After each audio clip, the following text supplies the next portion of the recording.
शब्द के होंगे वो मेरे पास आएंगे। पर यही काम अगर सत्संग से पहले होता तो दर्द होता। आज सत्संग के बाद हुआ दुख तो दर्द नहीं है। आई ना बात? हमारे दर्द मिटाए हैं, दुख नहीं मिटाया। ऐसा दुख हमारे पास भले होता पर अज्ञानता होती तो दर्द बहुत होता, हॉस्पिटल में बिस्तरा पकड़ लेते। पर आज दुख है पर हम चल फिर रहे हैं संसार में। कभी सोचो ये ज्ञान तुम्हारे अंदर क्या करता है। मेडिसिन का इफेक्ट बचपन से, जैसे नहीं ड्रॉप पहले पिला दिए जाते हैं, पोलियो अब होगा नहीं, इंजेक्शन लग गई अब ये होगा नहीं, सब चिकन पॉक्स के इसके उसके सारे वैक्सीनेशन हम करा लेते हैं। ये भी वैक्सीनेशन से भी बढ़ के ये काम करते हैं। ऑपरेशन थिएटर में आके बोला अभी अभी इतना जोर से चीख रहा था, चिल्ला रहा था, बाहर दुखों में दर्द इसको इतना हो रहा था, छटपटा रहा था, ऐसे जैसे मछली पानी से निकलकर छटपटाती है। हम संसार में बैठकर ऐसे छटपटाते हैं। और गुरु ने कहा सिर्फ सत्संग में आओ, कहना माना गुरु का सत्संग, और उसी सत्संग में आके सारी छटपटाहट खत्म हो गई। क्या अंदर में आता है, धैर्य रखो, आज नहीं कल, अभी नहीं पता, बाद में हो जाएगा। खुद को भी धीरज, औरों को भी धीरज। सत्संग की आप वैल्यू समझिए, कितना उत्तम सत्संग है। कोई भी हमारे में बात है सिर्फ संग दोष से आई है, अज्ञान के संग से आई है, जगत का संग करने से आई है और भगवान का संग करने से जाएगी। और तुम कुछ न करो, कभी मन के साथ नहीं। ये लोग उल्टे लेटते हैं, शीर्षासन करते हैं, मन सुधरे, ऐसा करे, ये करे, बहुत यतन। कितने लोग यतन करते हैं, पूजा पाठ, व्रत, नेम, दान दक्षिणा, सब यतन ऐसे ही हैं, सिर्फ अपना मन बहलाने के लिए। पर एक उत्तम है सिर्फ संग। तुम सत्संग का संग करो, तुम्हारे में आते आते अपने आप ये चेंज आ जाएगी। तुम हैरान होगा ये बदला कैसे। मैं पहले मैं कुछ और भाषा बोलता था, अभी मैं कुछ और बोलता हूँ। पहले मैं इसी को बोलता था, हाय उसने ऐसा किया, अभी बोलते हैं ना हाय नहीं, वाह भगवान, ये भी गुजर जाएगा। एकदम बदलाव चाहिए। कैसे आइए? सिर्फ संग से। सत्संग का संग सबसे उत्तम संग है। कुछ न करो, आके सिर्फ साथ संगत करो। ये ऑपरेशन थिएटर में एंटर करते करते, जैसे नहीं वहां जाते हैं तो हॉस्पिटल की खुशबू आती है, ऑपरेशन थिएटर में सुगंध आती है। यहां भी सत्संग एक अनोखी सुगंध है। उस सुगंध से हम ठीक हो जाते हैं। हम दवा कभी नहीं लेते, दवा कभी नहीं लेते। दुआएं हमारे को ठीक करती हैं। दुआएं जो है वो हमारी, जैसे मेडिसिन का होता है ना, इसका स्मेल आ रही है, वो दुआ हमारे जीवन में स्मेल का काम करती है। देखो एक अस्थमा बीमारी है, लोगों ने क्या निकाला उसके लिए, एक पफ।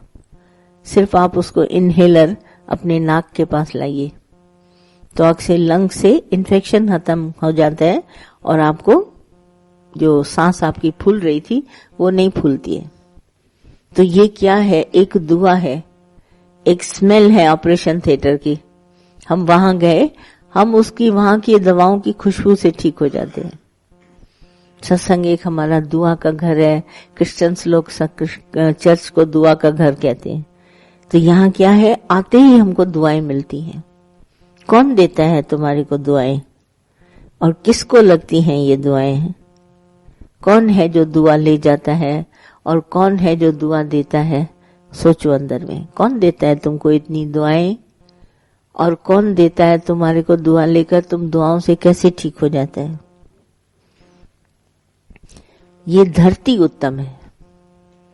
जिस सत्संग की धरती पर तुम आता है ना, वो धरती उत्तम है।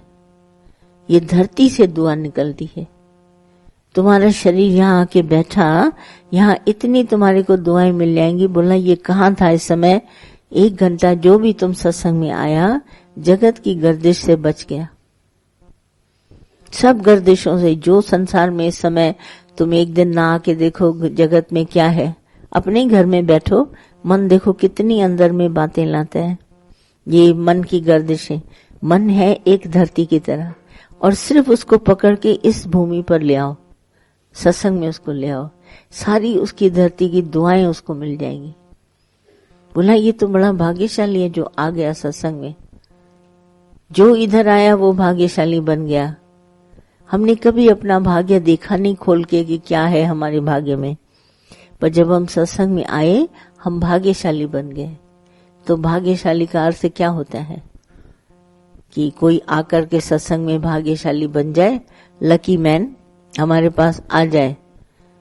तो जब हमारे पास आके पहुंच गया भाग्यशाली, तो उस भाग्यशाली वो कैसे बना, उसको क्या मिला, कौन सी उसको वस्तु मिली? जो खोया था सो पा लिया। ये है भाग्य। जो मेरे से खो गया था, क्या खो गया था मेरे जीवन से? मेरे जीवन से शांति, अंदर में जो प्रफुल्लता थी मेरी, वो सारी खो गई थी दुनिया में बैठ के। सत्संग से आके मुझे वो मिली, खोई हुई वस्तु मुझे सत्संग में मिली। मैं बड़ा प्रफुल्लित हो गया, मैं इतनी मौज में रहने लगा। तो लोग पूछे क्या मिल गया तुमको? बोला मैं बता नहीं सकता मुझे क्या मिला है, पर जो खोई हुई वस्तु थी सो मुझे मिल गई। मैं जगत में उस वस्तु को नहीं प्राप्त कर सकता। जगत में खड़े खड़े मेरा जैसे हाल बेहाल हो गया, सब कुछ खो गया था, मैं लुट गया था। और यहां आकर मुझे मिल गया खोई हुई वस्तु। बोला वो हमारे को वदभागी पाया, वो बड़े भाग्य से हमको ये मिला है।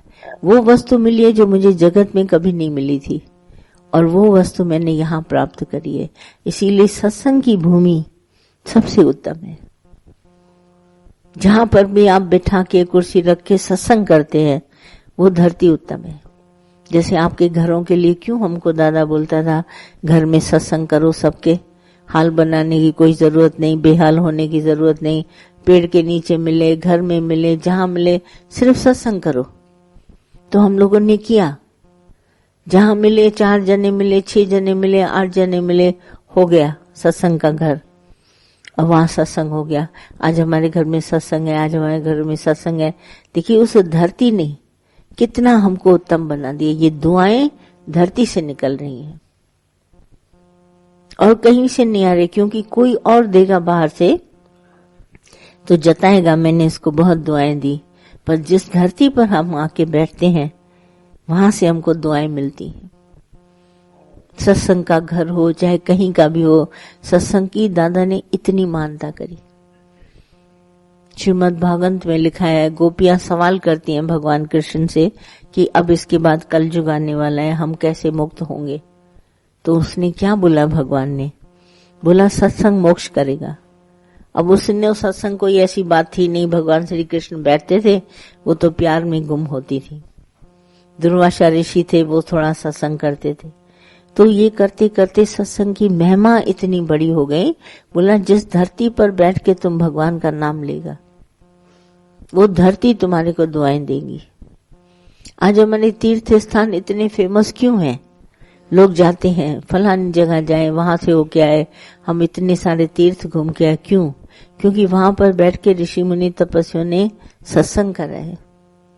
गंगा के स्नान पर तीर बैठ करके सत्संग किया है, गीता पढ़ी है, श्रीमद् भागवत पढ़ा है, सारे शास्त्र बैठे, कोई कोने में, कोई उधर अपना स्थान बना के सूरज के सामने बैठ के कथा करते हैं। वो धरती पवित्र है, इसीलिए वो तीर्थ स्थान बने। तो आप सोचो, आपके मुख से ये, जैसे शरीर भी हमारा धरती में माना जाता है, आपके भीतर से भगवान का नाम आए तो ये धरती आपकी उत्तम होगी। तभी क्यों कहते हैं संत का स्पर्श। सब जने भटकते हैं, चलो और कुछ नहीं तो पांव तो छू ले, तो पांव को छूते हैं।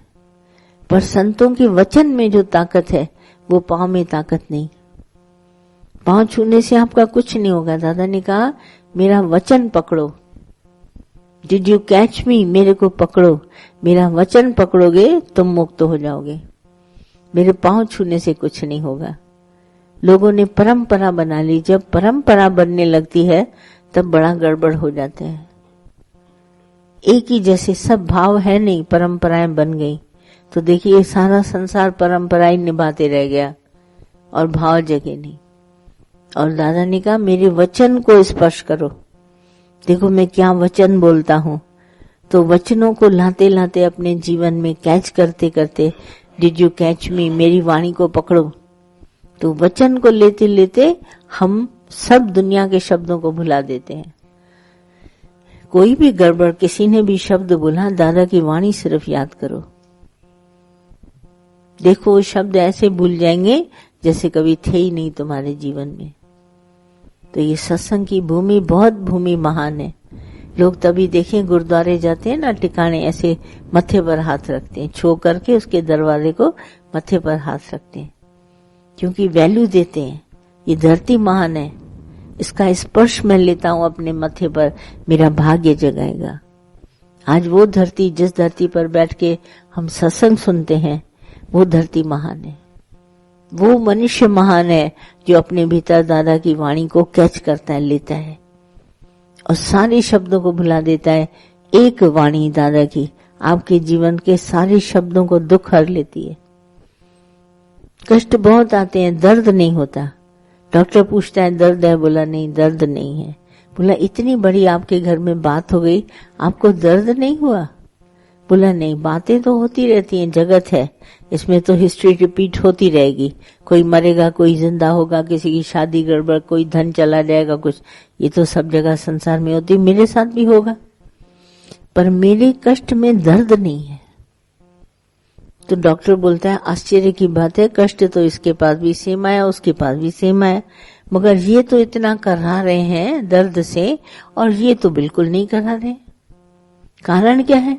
तो ढूंढा जाता है, तो जो नहीं कराता है उसने सत्संग सुना है, वो सत्संग की भूमि पर बैठ के आया है, ऑपरेशन थिएटर की खुशबू सूंघ के ठीक हो गया है, दवा खा के नहीं। बोला दवा की जरूरत नहीं, मैं सत्संग में गया, वहां खुशबू इतनी अच्छी थी, हमको दुआएं मिल गई पांव रखते रखते और मैं बिल्कुल ठीक हो गया। बोला कष्ट इतना बड़ा सेम है, उसका भी बेटा जवान गया, तुम्हारा भी गया, तुम एकदम शांत बैठे हैं। बोला भले गया, पर मेरे कष्ट में भगवान ने दर्द नहीं दिया। कितने भी आप बड़े में बड़े कष्ट बताइए, मगर उसमें दर्द नहीं होगा। दुआ समाई हुई है। बोला खोली पुड़िया तो दुआ समाई थी, दर्द था नहीं। सारी दुनिया हैरान होती है, भाई इतने सारे कष्ट आए, कभी तो दर्द लगा होगा। बोला नहीं, ये हम दुआओं से ठीक होते हैं, हम दवा से नहीं।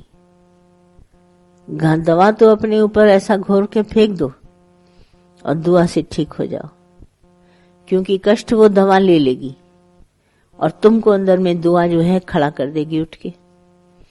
तभी दुनिया में संत साधु सब हमको सलाह देते हैं, दुआएं बटोरो, दुआएं बटोरो।